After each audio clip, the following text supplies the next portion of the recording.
Hello everyone, this is Arjun. So we meet again and under grave circumstances. Well, I have lost for words what to say. India, this shameless surrender against South Africa. I did predict India to lose. However, in this manner, definitely did not expect that. Didn't see that coming.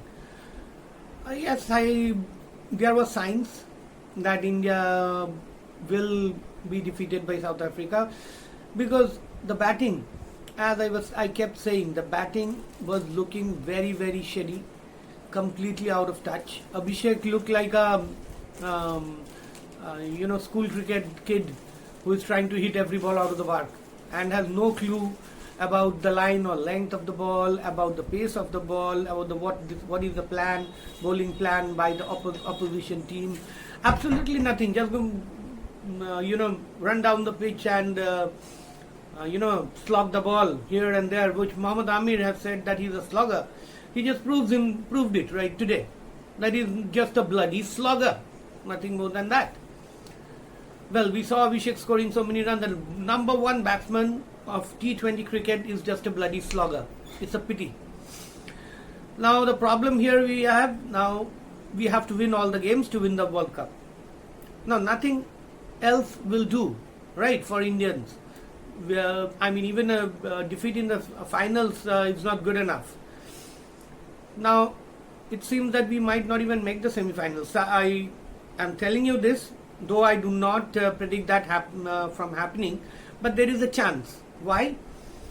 Against Zimbabwe, they will win the game. However, if against Zimbabwe also their batting fails miserably like it did today, then against West Indies they will be under immense pressure, and against West Indies, if they cannot get their acts together, I have seen the West Indies games, they are bowling quite well. Because the Italy game, I thought that the way Italy played, Italy might get those 160 runs. However, West Indies won that quite easily, though Italy is not no comparison with a test playing nation like India. However, their bowling is working together, their bowling plans are working. So if India bats like this, then God save us from a total disaster. Today what happened was, a complete horror show. First of all, Bumrah was great. Varun Chakravarti had an off day, and the reason he had an off day was because the South Africans played him quite well. And because of that, he had an off day. He did pick up the wicket of Miller, which was crucial at that point of time. Bumrah came back and restricted the South African total. But then what I was saying over and over again, that Hardik Pandya can go for a lot of runs. The 2 sixes which he got hit at the end of in the final over was like an amateurish bowling. Stubbs were there. Prior to that, he was just making sure that he plays the last over. He did not take any chance against Arshdeep and against Bumrah, and he knew that he can hit Hardik for a few hits, and he got 20 runs on the last over. That propelled the score to 187, which India should be chasing it down quite easily, shouldn't they? They chased down 210, 209, 210 against New Zealand in 15 overs, 16 overs, right? And when they were batting first, they were scoring 250, 270. So they cannot chase down 187. Okay, fine. They cannot chase down 187. They score around 160, 170, get to 180 around and lose within 10, 15 runs. A meek surrender like this. When they started the bowling, Ishan Kishan failed cheaply. Markram had a bowling plan, fell cheaply, and after that, Tilak did not know what to do. He thought that, well, I was not getting runs today. I have come out to bat on a power play against, where the asking rate is around 9. So what I'll do, I'll just go to run down the track and just hit a few sixes. And he played like this in many times against South Africa. When he got those hundreds, he played like that as well. And the ball, he edged the ball and it went flying over the slips for 4. Today, He had a fine edge, and he did not even know that he got an edge. So if you know that you have an edge, there was nothing near the ball. There was no pad, no, the only thing that could be making a noise is the bat, and you are taking a review for nothing. So that mentality shows that the Indians doesn't have a plan. They are just hoping for the best. That yeah, we are great players. We can win from any situation. So we are just going to win it. It's like it's like those salesmen who sells a lot of products, and then when they suddenly get into that situation that when they meet a customer, they are not making any plans or anything, that they are just going to sell it anyhow, and that is what happens. That is where everything collapses, and the collapse has been. And today was the reality check. This was on the cards, but I did not expect it thrashing like this. And now against Zimbabwe, they will be coming up with a plan, and probably India will win. But if India loses a couple of wickets at the top, 2 or 3 wickets at the top, and then Dubey or Hardik or Surya or anyone, Ishan Kishan at the top, or maybe Abhishek plays a blistering knock against Zimbabwe, and India wins while other guys fail. And I'm not only talking about the batting, it's the bowling as well. Been 20 for 3. How South Africa were on course for 210. Now how did that happen? Okay, well, let's say that Varun Chakravarti had an off day. What about the others? Hardik was bowling a couple of good overs, then you bowl bowl a no ball, give a free hit and get hit for a 6.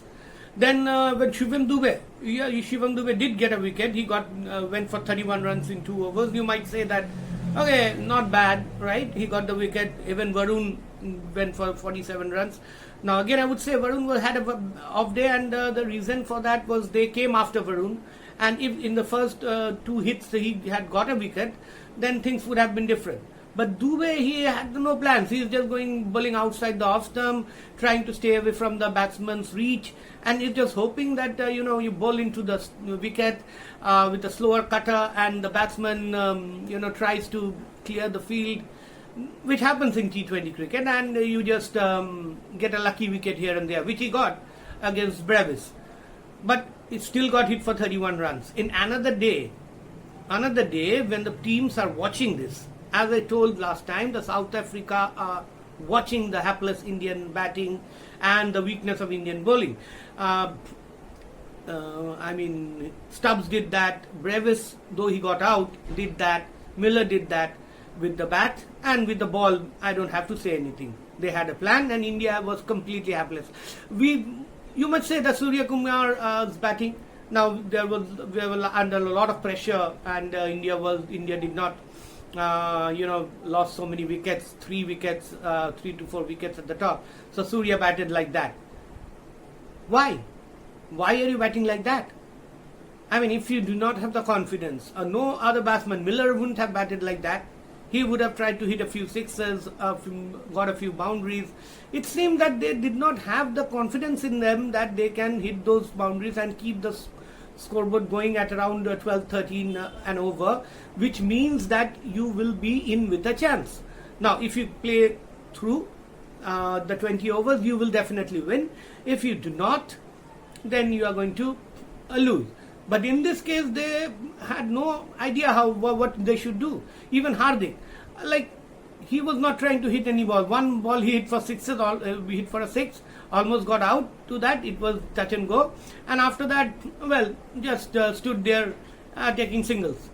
Singles are not going to win you the game. So why are you not trying to hit anything? Shivam Dube tried to hit a few big hits after everybody got out. So what's the point? Rinku came in and tried to hit the first ball out of the park and got out. So we cannot say much about it. But Rinku is also not doing too many things at this moment. There is not a few sixes he has hit, but other than that, there is no performance of note. Anytime Rinku has got a chance to play a long innings, he failed there.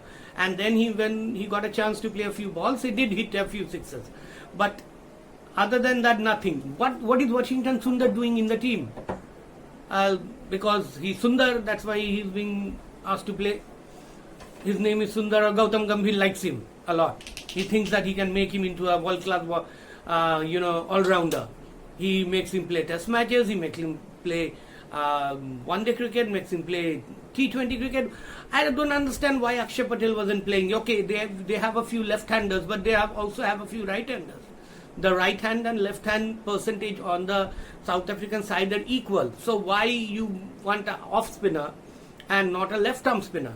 Washington Sundar, what he has done so far, he didn't bowl well at all in any games which India played. And Akshay always has been a useful bowler. I think that Akshay could have been taken out today by Miller as well. However, that's a different thing. Why would you not play Akshay? Akshay has batted at number 5. He has done it on the Champions Trophy. He has done it in other games of T20 matches for India, but he won't play. And Washington Sundar coming out at number 5. What's the point? Why? Washington is not a power hitter.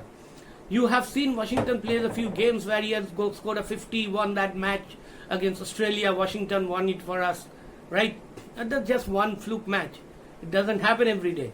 So in that game, Washington just got us, and that's why people are saying, okay, you need to play Washington up there. He can hit a lot of hit the ball. If you look at Washington Sundar's batting, you will see that when he hits, when he goes plays, hit a powerful shot, hit a 6.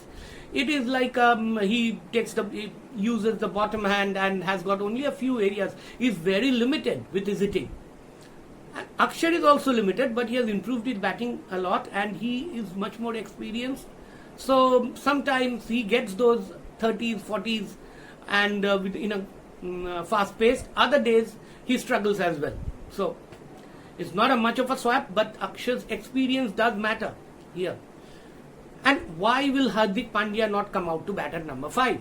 India have lost 3 wickets. If Devil Brevis can come, an attacker like Devil Brevis can come to bat at 20 for 3 and could bat according to the situation, why not Hardik Pandya? Hardik Pandya is one of the best players in the world, and he won't come to bat at number 5 when the team has lost 26 for 3. He should build a partnership with Surya, a partnership of 80-90 with a partnership of substance of 80-90 in about 10 overs, and then India would have been, say, 100 something in 14 overs. And in the last 6 overs would have required somewhere around 80 runs. Yeah, it's a tall task. Even if you go by that way, it's a tall task, but 80 runs in the last 6 overs can happen if you go berserk with 2 batsmen settled. You take an over for 15 runs, another over for 17 runs, there goes 30 runs goes away, and then you have the 4 overs for 50. That's achievable with the batting power of Hardik Pandya, Surya Kumar Yadav, Inku Singh, Shivam Dube. Now that is all it was required. The score was not 220, it was not 210, it was 187. Let's make it 180, and let's see, 7 runs would have come here and there. You could the target at 180 when you lost the 3 wickets at 26. The power play has been virtually lost. You try to still hit a boundary or 2. Hardik is capable enough to do that. You come out to bat, and when the 4 overs, when you have lost 3 wickets in 4 overs and you have 26 runs on board, you come and bat for the next 2 overs, get around 15 runs, so that makes you 40 runs in the power play, and then Hardik and Surya plays till the 14th over. Hit a few boundaries, hit a few sixes as per when play the field, hit a few sixes, hit a few boundaries, build a partnership. Damn it, that's what was required. And out at the 14th over, by the end of 14 overs, and in World Cup we are having a drinks break at 14 overs. So when 6 overs are left, you can strategize that how many runs are required. If it's around 80, even at 90 runs, you can still score it. Now, if the 90 is, let's say that means India needed to score 100 runs. 100 runs in 14 overs. Can't you do that? I mean, you already have 26 runs in 4 overs, and you just need around another 80 runs. in the next 10 overs at just 8 and over. Hardik and Surya, two best batsmen of the world, two best batters of the world T20 cricket, they cannot go at 8 and over for 10 overs and on a pitch which has no demons. What to say? Now, if this is the way it's going to be moving forward against Zimbabwe, if India wins with all their struggles, and they might lose it against West Indies and say bye-bye. Otherwise, they might again win against West Indies, and then they have to go and play in Sri Lanka against Pakistan, God forbid. And this time Pakistan will think that all they have to do is to play a little better, and they might even the odds. So anyway, it's a bad day for Indian cricket. Let's hope that the next game on Thursday against Zimbabwe, we win and win comprehensively, beat them by 50-60 runs and make up the net run rate to a certain extent, and then beat West Indies also comprehensively and erase this thing from our memories. But if the other thing happens, that they just struggles to win, like they did against USA and did against Netherlands, then they might lose it against West Indies, and even if they cross it beyond West Indies, and then there might be a situation as well. You never know. West Indies might beat South Africa, because South Africa has this thing of losing a game just out of the blue. So if West Indies on their day manages to beat South Africa and everybody beats Zimbabwe, and then there is a three-way tie. South Africa with this superior net run rate will qualify, and then India with this loss might just lose out on the net run rate. So there is a possibility of that as well. So we must hope that South Africa beats everybody, and we need to win the next two games, and qualify as the number 2 team in this group. And if we do that, we probably can get anybody on that group, because with the New Zealand-Pakistan game washout and England winning against Sri Lanka, we don't know who is going to qualify at number 1. But in all due some purposes, with the best team there is New Zealand, so India might play New Zealand in the semi-finals now, being the number 2 team, and South Africa probably will play England or Pakistan. The reason I'm telling Pakistan, because England in that group might find it difficult against Pakistan, because today also England collapsed completely with their England batting completely collapsed, so we don't know what's happening with that group. Anyway, that's all I have for today. Thank you for listening. We'll meet again after the India-Zimbabwe game on Thursday. Thank you. This is Arjun signing out. Bye now.